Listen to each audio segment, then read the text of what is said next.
안녕하세요. 축구 전문 기자 한준입니다. 2022-2023 시즌 프리미어리그 토트넘 허스퍼가 유럽 대항전에 나서지 못할 상황이 유력해지고 있는데요. 프리미어리그 최종전 경기를 앞두고 이런 상황 때문인지 손흥민 선수가 토트넘을 떠날 수 있다라는 유럽 현지 언론들의 관측과 전망 그리고 이적설 보도가 나오고 있습니다. 5월 25일 새벽 한국 시간으로 브라이튼 앤 호브 알비온과 맨체스터 시티가 연기된 프리미어리그 경기를 치렀는데요.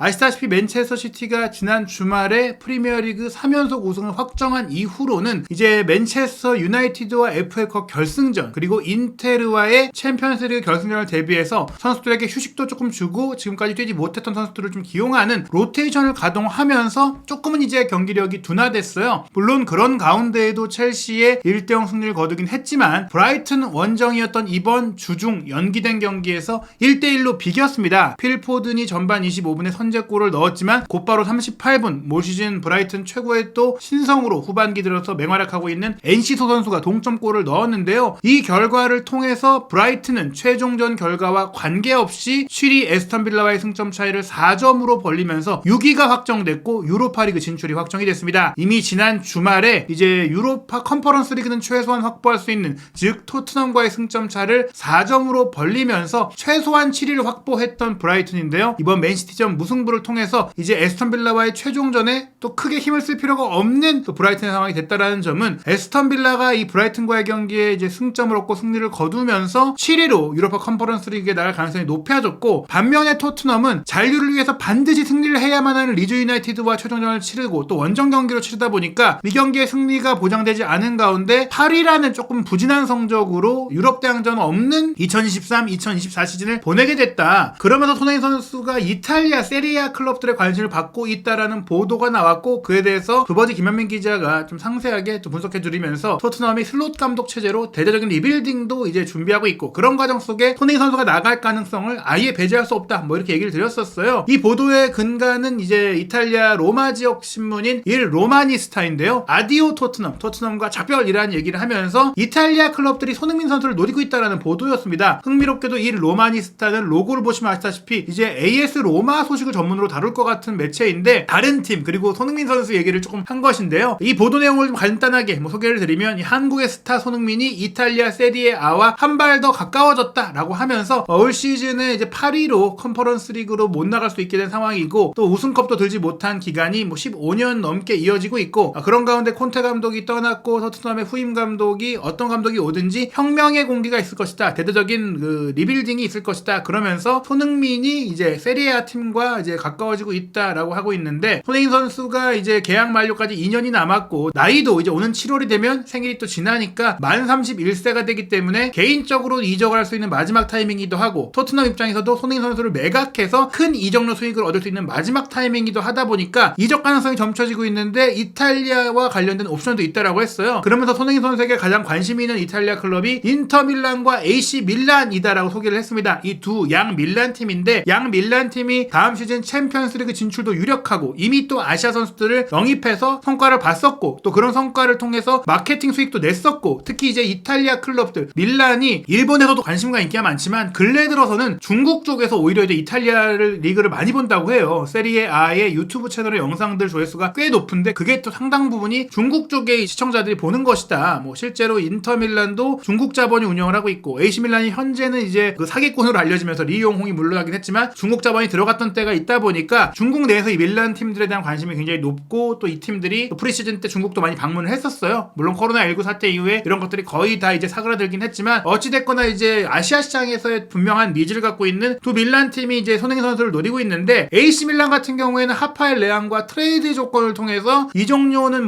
현금이 많지 않지만 추진할 수가 있다. 토트넘이 손흥민 선수 플러스 현금을 제시해서 레앙을 데려올 수도 있다. 이런 얘기들을 하고 있는데 사실 이 보도가 조금 이제 신빙성이 있거나 높은 상황은 아니지만 이 손흥민 선수가 분명히 이탈리아 팀들의 관심을 받아왔고 연결되어 왔던 것은 사실이거든요. 저희가 그래서 이탈리아를 대표하는 팀들과 손흥민 선수가 연결됐던 이전의 사례 그리고 그 내막 그리고 현재 상황까지 좀 정리해 보려고 하는데요. 우선 손흥민 선수가 토트넘을 떠날 경우 가장 큰 명분은 챔피언스리그 진출이에요. 챔피언스리그 도전인 것이죠. 즉 챔피언스리그에 나갈 팀이어야만 조금 얘기가 된다. 특히 그래야만 이 팀들도 재정적인 여력, 챔피언스리그의 수익이 예정돼 있기 때문에 그 예산에 반영해서 영입을 할 수가 있는 건데 일단 일단 2022-2023 시즌 세리에 A의 36라운드까지의 결과를 보면 나폴리가 우승을 했죠. 김민재 선수의 활약 속에 우승을 하면서 챔피언스리그 진출이 확정이 됐고요. 또 라치오도 현재 2위로 사실상 챔피언스리그 진출이 유력한 상황이고, 이제 인테르가 3위, AC밀란이 4위인데 유벤투스가 2위를 달리다가 승점 10점 삭감이 되면서 7위까지 뚝 떨어졌어요. 그런 상황 속에 이제 사실상 챔피언스리그는 어렵고 유로파리그 진출도 간신히 노릴 수 있는 그런 상황이 됐습니다. 아탈란타, 로마 뭐 이런 팀들이 유로파리그에 나가게 될 것 같고, 뭐 마지막까지 두 경기가 남아있기 때문에 뭐 속단할 수는 없지만 일단은 인테르와 AC밀란은 챔피언스리그에 나갈 경우 손흥민 선수 영입에 충분히 이제 뛰어들 수 있는 가능성은 뭐 있다라고 볼 수가 있겠어요. 그리고 유벤투스 같은 경우에 사실 가장 먼저 이탈리아 팀 중에서는 손흥민 선수를 노렸던 팀인데 이 승점 10점 삭감으로 인해 기존 자원들까지 다 잃어버리게 됐고, 유벤투스조차도 유로파리그에 못 나가면서 시즌을 마칠 수가 있는데, 그렇다면 뭐 컨퍼런스 리그에 나가게 되는데 손흥민 선수가 컨퍼런스 리그에 나가기 위해 유벤투스에 간다? 이런 것들은 쉽지가 않은 상황이 되겠죠. 게다가 자금적으로도 어려운 상황인데요. 다만 이제 유벤투스가 손흥민 선수 영입을 2019년과 2020년 사이에 노렸던 적이 있었어요. 2021년까지도 폭넓게 보자면 손흥민 선수가 유벤투스에 관심을 받고 있다라는 보도들이 이탈리아 현지에서 많이 나왔었는데, 저희가 이전에도 소개를 드린 바가 있지만 2018-19 시즌에 토트넘이 챔피언스리그 준우승이라는 깜짝 놀랄만한 성과를 냈을 때 손흥민 선수가 그때부터 특히 8강에서 맨체스터 시티를 무너뜨렸던 그 경기력과 득점력을 통해서 유럽의 빅클럽들과 많이 연결이 됐어요. 그때 맨체스터 시티도 문의했고 맨유도 문의했고, 뭐 사실 유벤투스도 이때 접근을 했었거든요. 물론 이때 유벤투스 같은 경우에는 결국 호날두 선수를 영입을 하면서 또 호날두를 통한 마케팅 수익을 극대화하는 상황이 됐었는데, 그 이후에 유벤투스가 적극적으로 움직였던 이유 중에 하나는 호날두가 이제 팀을 떠나려는 움직임을 보였고, 또 호날두에 들어가는 천문학적인 연봉과 이런 그 부담들 때문에 호날두가 나가면 이 글로벌적인 인기를 유지하고 특히 아시아 시장에서 인기를 유지하기 위해 손흥민 선수를 영입하는 게 어떻겠냐라는 내부 논의가 있었던 것입니다. 실제로 그런 과정 속에 아시아 투어에 왔을 때 또 한국에 방문하기도 했었는데 이게 오히려 좀 역효과를 내기도 했었잖아요. 당시에 이제 칼초 메르카토의 보도에 따르면 유벤투스가 손흥민 선수를 영입할 수 있다면 9천만 유로까지도 쓸 수 있다라는 얘기들이 있었는데, 당시에 그랬던 이유가 뭐 호날두가 나갈 가능성도 있기는 한데 당시 윙어 자원이었던 더글라스 코스타, 페데리코 베르나르데스키가 모두 이제 경기력이 기대만큼 올라오지 못하면서 정리하겠다, 이런 선수를 정리하고 호날두까지 나간다면 충분히 이적료를 끌어와서 재투자가 가능하다, 이렇게 볼 수가 있는 것인데요. 당시에 말씀드린 대로 이제 호날두 선수가 2018년 여름에 합류를 했지만 1년 만에 조금 나가려는 움직임들을 보였고, 또 2년차가 됐을 때 완전히 좀 떠나려고 했던 움직임들이 강해졌죠. 2020년이었는데 결국에는 이제 떠나서 맨유로 오게 됐던 그 2021년 여름의 상황이 있기도 했었습니다. 그런 가운데 이제 호날두 선수가 떠날 경우 스타성과 이제 이 비슷한 결정력과 득점력을 갖고 있는 손날두를 영입하겠다, 이런 얘기들이 이탈리아 언론에서 여러 번 나왔었는데요. 게다가 이제 손흥민 선수가 2017-18 시즌 챔피언스리그 16강전 당시에 유벤투스를 상대로 골을 넣기도 했었고, 그때 경기력도 좋았기 때문에 손흥민 선수를 지켜보는 유벤투스의 시선이 강해졌고, 또 하나 주목할 것이 토트넘이 이제 파비오 파라티치 디렉터, 전 유벤투스 디렉터를 데려왔었잖아요. 근데 이 파비오 파라티치 디렉터가 실제로 유벤투스에 있을 때부터 손흥민 선수를 굉장히 좋아했었고 영입하려고 했던 인물이라고 하는 겁니다. 파라티치 디렉터가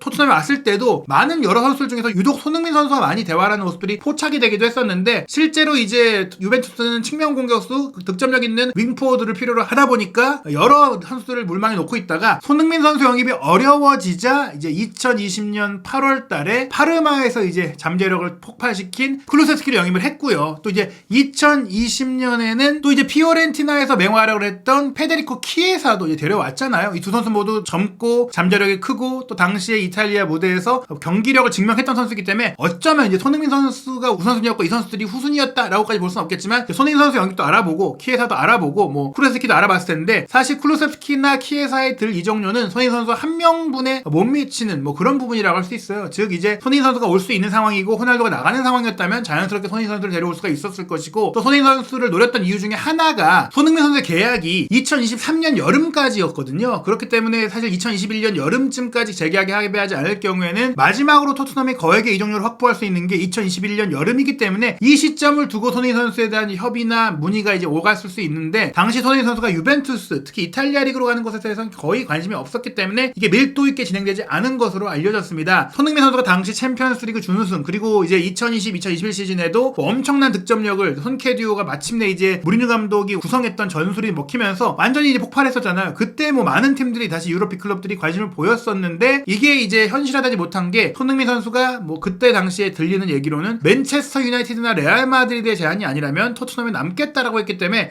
유벤투스의 관심에는 일절 반응하지 않았던 것이고, 아예 뭐 관심 중심 단계에서 구체적인 단계로 넘어가지 못했던 바가 있던 겁니다. 게다가 2021년 여름 아시다시피 손흥민 선수가 토트넘과 2025년 여름까지의 4년 추가 계약을 맺으면서 모든 이적설과 모든 관심들이 사라졌던 일이 있었는데요. 뭐 현재 시점으로 보더라도 이제 유벤투스는 손흥민 선수를 영입하기 위해 움직일 수가 없어요. 승점 10점 삭감이 되면서 말씀드린 대로 7위까지 순위가 떨어졌고 무엇보다 챔피언스리그에 나갈 수 없게 되다 보니까 기존에 있던 스타 선수들까지 이탈하는 상황 속에서 손흥민 선수를 유혹할 수 있는 뭐 비전이라든지 또 자금적인 뭐 연봉이라든지 뭐 이런 것들을 이제 제시할 수가 없으니 이제 손흥민 선수와 유벤투스가 연결될 일은 없다라고 보시면 될 것 같고, 나폴리 같은 경우도 2019년에 손흥민 선수가 챔피언스리그 준우승 이후에 상종가를 칠 때 연결이 됐었어요. 이탈리아 매체에서 나왔던 보도를 영국에서도 받아쓰고 확대 재생산이 됐었는데, 당시 나폴리에서 사리보를 이제 성공시켰던 마우리치오 사리 감독이 손흥민 선수를 원한다 뭐 이런 보도들이 나왔었거든요. 이 보도가 단순한 찌라시인 게 아닌 이유는 라디오 마르테라는 이탈리아의 라디오 방송에 당시 손흥민 선수의 에이전트였던 독일 출신의 티스 블라이마이스터가 출연을 해서 나의 고객 중 한 명이 이제 나폴리에 갈 수도 있다, 그런 마음이 있다 뭐 이렇게 얘기를 했었어요. 본인이 이제 어렸을 때 디에고 마라도나를 좋아했기 때문에 나폴리를 좋아한다 뭐 이런 얘기들을 했었는데, 이것이 조금은 와전이 됐다, 어떻게 보면 조금 이제 이탈리아 쪽에서도 이걸 좀 활용했던 게 아닐까. 이 부분에 대해서 당시 중앙일보가 이제 손흥민 선수의 당시 에이전트였던 티스 블라이마이스터와 인터뷰를 통해서 이게 어떻게 된 일인지를 얘기를 했습니다. 왜냐면 그렇게 이제 나폴리 이적설이 크게 뭐 제기가 되면서 화제가 됐었기 때문에 그 부분에 대한 해명이 필요한 수준이었기 때문인데요. 손흥민 선수가 나폴리에서 뛰지 못할 이유는 없다, 축구판에서는 어떤 일이든 절대 일어나지 않을 것이다 라고 말할 수 없고, 또 손흥민이 이탈리아는 물론 음식과 사람을 좋아한다면서 이탈리아를 좀 좋아한다 이런 얘기가 했어요. 다만 이적료가 높기 때문에 쉬운 일이 아니다, 하지만 언젠가는 그런 일이 벌릴 수 있다라고 얘기를 했던 것인데, 그에 대해서 영국의 일간지인 인디펜던트까지 보도를 냈고, 뭐 사실 토트넘 측에서도 난리가 났었어요. 나폴리로 가는 거냐 뭐 이런 부분이었는데, 당시에 이제 티스 블라이마이스터는 그냥 이제 이적 시장에서의 질문에 대해 대답을 했을 뿐이다, 뭐 어떤 일도 장담할 수 없으니까 그냥 했던 말이다 이렇게 얘기를 했었는데, 중요했던 것은 이제